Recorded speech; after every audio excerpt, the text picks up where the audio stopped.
GP dafa dalal kii di Cheikh Yérim Seck donc ñu ñëwaat nara wéyal waxtaan wi mais laata loolu di remercier suñu ay partenaires ñi ànd ak ñun ci Grand Plateau mu di Café Express Monlait OCO Soclean Wizall Money Setix Free Tendayan Sénécartour Touba ca Kanam EDK Oil La Fraîche mais également particulièrement Madame Niang bijouterie La Solution Graziella di ko jaajëfal bu baax ndax takkaay yi ñuy takk yëpp ci Grand Plateau ci moom lay jógee donc ñuy remercier bu baax bijouterie La Solution donc dañuy dugg suñu deuxième partie Grand Plateau di ko commencer par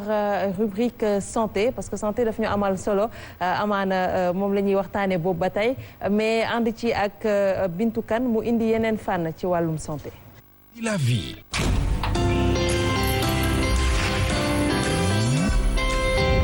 Voilà, rubrique santé avec la très belle Bintou Kane. Bintou Kane, c'est à toi. waxee rek sama rubrique bi nu mu tudd encore. Corona santé corona ak corps. d'accord j'intègre les trois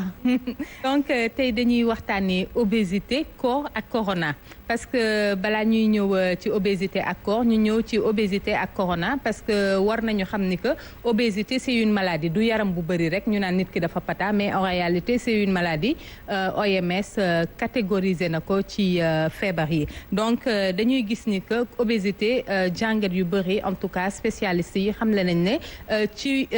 Covid-19 bi bokk na ci yi nga xam ne dañ koy ooyee les comorbidités ñi nga xam ne dañu am obésité boobu noonu bokk na trop ci li nga xam ne dañuy nekk des sujets yi nga xam ne dañuy am cas grave ci Covid-19 bi donc c'est l'occasion ci weeru koor bi ñu mun a perdre du poids de façon naturelle de la façon la plus naturelle parce que da ngay gis ñu nga xam ne dañuy souffrir en tout cas d'obésité la plupart du temps dañuy def ay régimes yu corsé di essayer di perdre 4 à 5 kilos par semaine alors que la norme voudrait que nit buy def régime bu mu passer 1 kilo par semaine donc ci loolu nag la ñuy indi en tout cas ay recommandations nit ki naka la war a def rek pour perdre 1 kilo en une semaine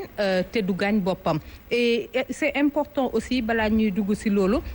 di fàttali nit yi aussi ñu am culture calculer seen indice de masse corporelle ñu war ko calculer sa poids en kilos divisé par sa taille au carré c'est important nit ki di ko calculer pour mun a xam rek ndax moom am na poids santé ou pas donc IMC boobu noonu boo ko calculer mu situé wu entre 18,5 ba 25 mooy am nga poids santé sa IMC normal na mais bu ëppee dem ba 30 passé 30 tuuti rek dañuy wax ni que yaa ngi dugg obésité donc boo passé loolu aussi 25 bi dañuy wax ni que yaa ngi en surpoids pré-obésité pré-obèse nga en tout cas donc la chose bi nga xam ne jàngat yi les nutritionnistes et diététiciens dañ ko xam ne mooy la personne obèse ci koor gi warul rek di wàññi lekkam di forcer maigrir bi normalement dafa war a respecter li nga xam ne war na ko lekk mooy xëdd bi c'est le premier repas ndekki bi parce que mooy assurer ñu am journée boo xam ne duñu sonn ci koor gi donc bu ko defee ba pare mu ndogu histoire de tàngal biiram bi rek pour éviter les chocs thermiques bañ a naan lu sedd trop bañ a naan lu tàng trop ensuite dem reer directement c'est important légumes yi aussi nañ koy privilégier surtout chez le sujet obèse parce que légumes yi am na ay fibres yoo xam ne non seulement ça facilite le transit mais ça facilite aussi la digestion entre autres c'est important sujet obèse yi di ko xam et puis boo forcé di tëbal repas yi doo lekk correctement ci koor gi bu koor gi jeexee automatiquement après da ngay reprendre sa poids boobu noonu parce que li nga doon def sa organisme tàmm ko mënu ko donc c'est important ñu xool nu ñuy lekkee pour mun a perdre 1 kilo par semaine et puis ci lekk bi aussi c'est important di moytu lépp lu nga xam ne da leen di indil le mauvais gras muy LDL parce que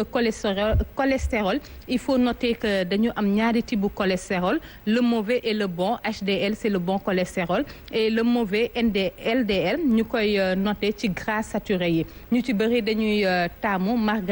beurre margarine alors que dafa nekk beurre bu nga xam ne ci beurre yi pratiquement moom lañ ciy gën a noter mu nekk un gras très saturé donc les sujets obèses dañ koy moytu parce que dañuy gis ni que corps lépp lu nga xam ne maladie cardiovasculaire la bi nga xamee ne toppatoo nañ ni ñu war a lekkee AVC yi dafay wàññeeku hypertension ñi nga xam ne dañuy am des crises d'hypertension dafay wàññeeku parce que dañuy noter ni que gras bi ngay lekk yaa ngi koy wàññi diw bi yaa ngi koy wàññi xorom bi yaa ngi koy wàññi donc waxoon nañ ko la fois passée ñëwaat ci mesures yi nga xam ne en tout cas diététiciens yi ak les cardiologues en général ak les spécialistes dañ koy wax les populations moytu tout ce qui est charcuterie moytu parce que charcuterie à la base il y a beaucoup de sel parce que xorom bi c'est un conservateur moytu lépp lu nga xam ne viennoiserie la les croissants et autres parce que c'est du gras c'est du sel c'est du sucre loolu yëpp organisme soxla wu ci lu bëri parce que bu ëppee rek daf koy stocker en gras c'est important nit yi di si bàyyi am na solo ñu lay remercier bu baax Bintou par rapport ak conseils yi ngay indi tout le temps c'est à prendre en compte jàpp nañ donc ci noonu peut-être ñu delluwaat si suñu invité delluwaat ci Cheikh Yérim Seck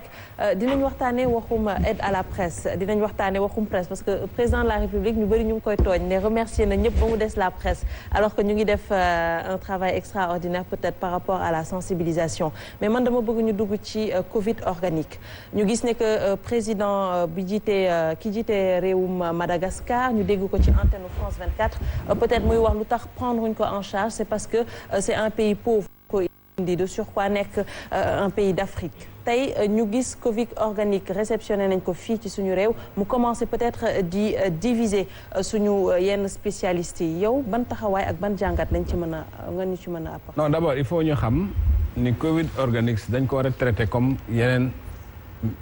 yeneen garab yëpp c'est pas aussi parce que Afrique la jóge rek que dafa war a ñëw ñu consommer ko nii sans jaarale ko ci protocole scientifique bi nga xam ni fi la garab yëpp di jaar. saytu ko nu mu waree. waaw loolu moom c'est le minimum et puis Sénégal amul polémique dans le monde scientifique problème bi mooy ñi ngi ci étude composition garab gi ñi ngi ci saytu lan moo ci nekk ak lan moo foofu lañ toll kenn tollul feneen kenn mësul wax ni képp ku taxaw wax ni garab bi baax na wala baaxul da ngaa wax lu la neex wala nga bëgg sa publicité mais fi ñu toll nii clairement professeurs yi gën a sérieux yi nga xam ni c'est les sources les plus fiables dañ naan la garab bi ñëw na ñu ngi koy étudier ñu ngi xool ay composants am ba xam garab bu ñu war a jëfandikoo Sénégal la wala déet donc garab bi man su ma sañoon mu doon garab bu baax parce que ndamu Afrique la waaye garab boo xam ne dañ koy jël di ko dugal ci biiru nit te biiru nit lu ca dugg moom pour mu génnaat problème la il faut ñu caytu ko bu baax a baax protocole scientifique maanaam test yi ci war ñu def ko saytu bi ci war ñu def ko bu ñu jëmee ba gis ni lii baax na pour faj ñun Afrique sax dañoo war a bàyyi yëpp fajoo ko parce que mooy doon garabu Afrique mais bu loolu amul président Madagascar mën naa wax lu ko neex mais il faut affaire bi jaar ci protocole scientifique yi nga xam ni fa la garab yëpp di jaar bala ñu koy jox nit ñi parce que garab nag aussi voilà bokkul ak yére nga xam da nga koy sumi ko garab loo xam ne nii bu duggee sa biir mën na faa defar waaye mën na faa yàq donc bala ñu koy dugal ci biir il faut ñu xool ba xam lan moo ci nekk. alors yaakaar naa commencé wul am polémique bu ñu gisee ne professeur Daouda Ndiaye li mu waxoon. moom mooy ginnaaw mbir yi mi ngi sur la bonne voie que Sénégal utiliser ko Marie Khemesse Ndiaye démb ak ton bi mu waxee ak ni mu mettre en garde ñenn ñi nga xam ne ay professionnels de santé te yey seen i kaddu tey deful point de presse bi sax. voilà te yey seen i kaddu ci mbir mi ak ni ñu ko gisee démb de toute façon yow communicant nga xam nga ci dara. loolu est-ce que mënuñu wax ne déjà mbir yi mi ngi commencé am polémique. non xam nga li tax warul am polémique Sénégal c'est que dañuy xalaat di ñëw lu ñëw rek ñu def ci polémique alors que lii lu simple la c'est-à-dire garab la dafa war am sàtt yi muy jaar pour ñu saytu ko ki wax ni c'est sur la bonne voie fan la ko teg au fait. parce que aussi tant que affaire bi jaarul tout le protocole scientifique ba médecin yi joxe seen ay conclusions lu tax nga ni c'est sur la bonne voie te ki wax ni c'est sur la bonne voie dafa am réunion bu mu demoon boo xam ne nii ci loon doon wax moo doon réunion préparatoire bi. c'est ça. réunion boobu kenn dugg dañ ni rek garab bi ñëw na nii ak nii lañ koy organiser pour saytu ko yow nga jógee foofu ni c'est xam nga loolu aussi dafa graw parce que aussi loo xam ne nii nit ñi xam nga nit ñi jaaxle nañ jaaxle boo xam ne nii tey loo leen jox rek ñu jël ko loo xam ne kenn saytoogu ko. réunion préparatoire nga dem génn ni teel ni yëf yi mi ngi ci yoon pour ñu di loolu baaxul aussi dañu war a xaar jël temps nit ñu xool ka saytu ko ba xam ne lii nii la demee bu baaxee ñu kii ko bu baaxul ñu xam ne baaxul. mais Yérim quelque part est-ce que aussi le président malgache n'a pas raison boo xoolee tey jii du Afrique kese loolu fépp la ci àdduna bi dañuy jël benn médicament au bout d'une année wala de n'importe quelle durée ñu xëy suba retirer seen médicament boo déggee aussi officieusement ñu ni vaccin bi nga xamante ni moom wala traitement yi nga xamante ni moom lañ def sida Afrique nañ ko testé ñun aussi temps booy gis nga ay ñu bëri ñoo xamante ni tey vaccin moo yàq seen tànk am na ñu bëri ñoo xamante ni peut-être am na ñuy seetaan sax ñoo xamante ni vaccin moo yàq seen tànk mais loolu yëpp ana communauté scientifique bi ngay wax boo xamante ni day jël lépp lu ko France jox ñu jël consommé ko et puis bu ñu waxee waxu dañuy xaar avalu OMS ñuy fàttali ni chloroquine bañ koy utiliser OMS joxewul ndogal joxewul ndigal maintenant bu nekkee aussi dañu am ay complexe en tant que noir parce que lu ko Cheikh Anta doon waxee naan la vérité sonne blanche ñu mel ni dañ koy bëgg a gis fii parce que gëm naa ni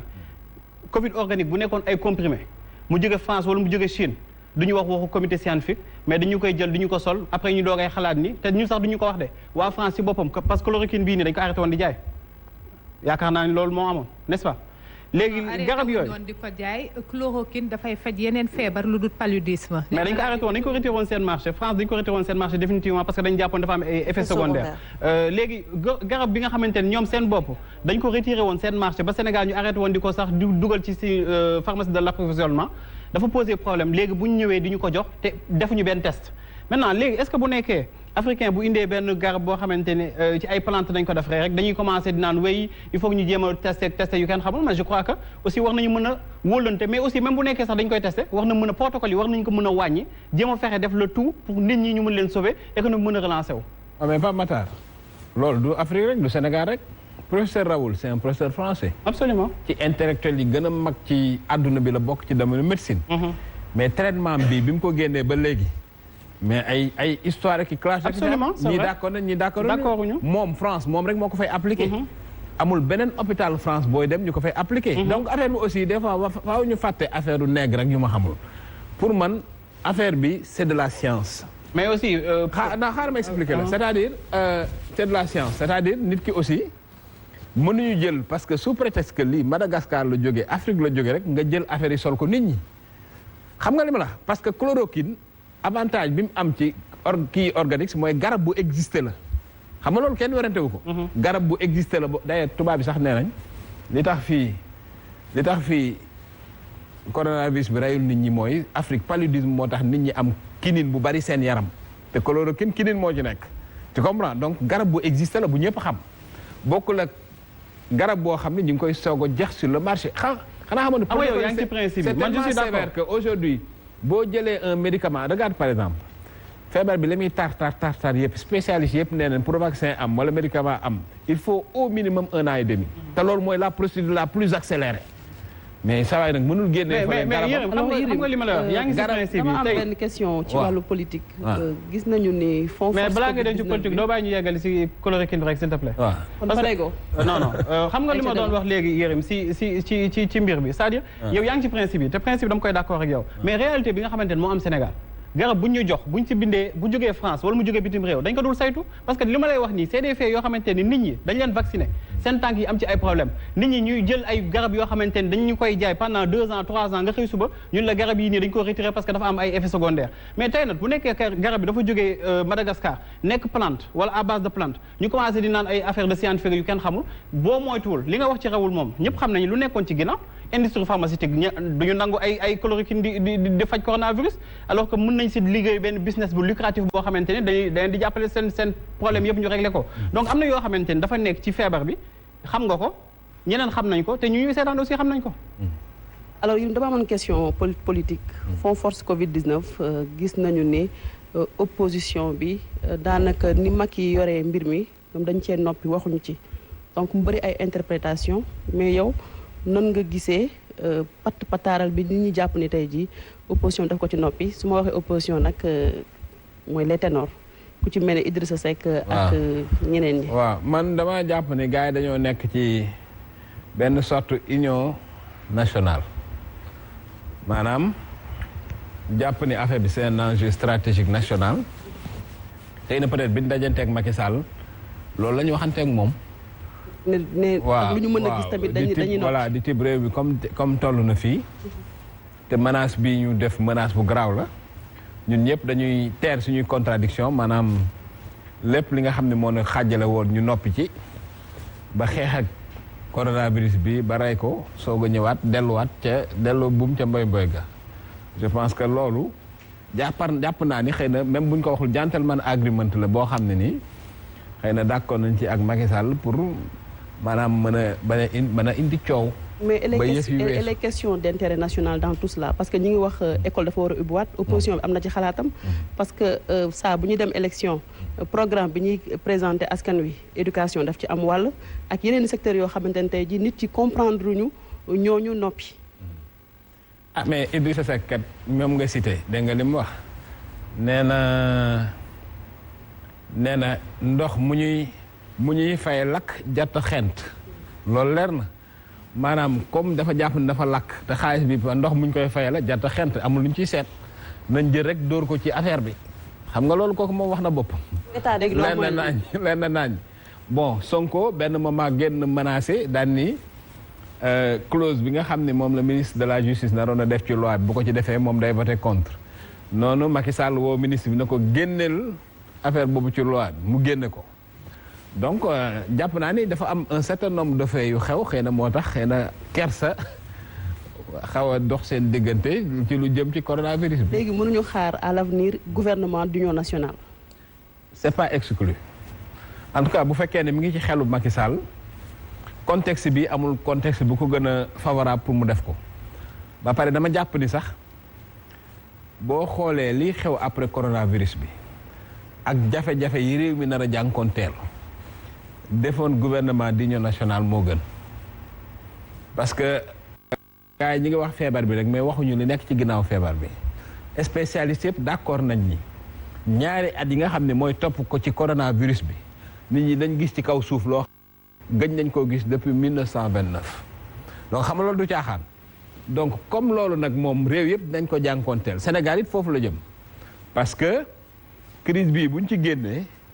xam nga war a passer de 6,8% de croissance war a wadd ba ay 1% wala yooyu plus tout ce que l'État a creusé comme déficit de trésorerie xaalis boo xam ne nii feneen la war a dem ñu jël 1000 milliards def ko ci aujourd'hui tous les encours la dette ak yëpp war a ñëw tegu ci affaire bi 2 ans yi topp